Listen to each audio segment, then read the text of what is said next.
খালি পেটে কাজ হয় না। খালি পেটে যেমন কাজ হয় না, ঠিক সেরকমই খালি পেটে পড়াশোনাও হয় না। আর এই কথা মাথায় রেখেই কেন্দ্র সরকারের তরফ থেকে চালু করা হয়েছে মিড ডে মিল তথা পিএম পোষণ, যে ব্যবস্থার মধ্যে দিয়ে অষ্টম শ্রেণী পর্যন্ত পড়ুয়াদের মধ্যাহ্নভোজের আয়োজন করা হয়।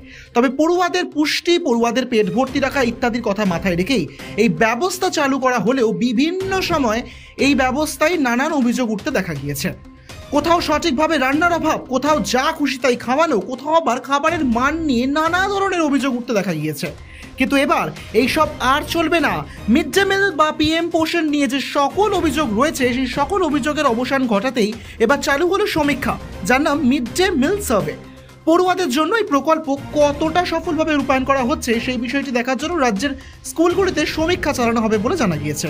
আর এই সমীক্ষার মাধ্যমেই র্যাঙ্কিং প্রদান করা হবে। যেই স্কুল যেমন নিয়ম মানবে তার তেমন র্যাঙ্কিং।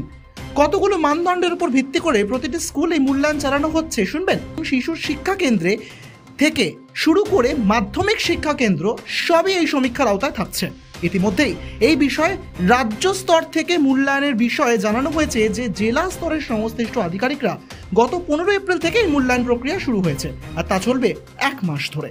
তবে এবার একই সঙ্গে রাঁধুনি থেকে হেল্পার এবং সমস্ত বিষয়কে মাথায় রেখে এই সমীক্ষা চালানো হবে, তাতে এক ধাপ আরও উন্নত হতে পারে মিড ডে মিল পরিষেবা। সায়কদেব রিপোর্ট, ক্যালকলিং টিভি, কলকাতা।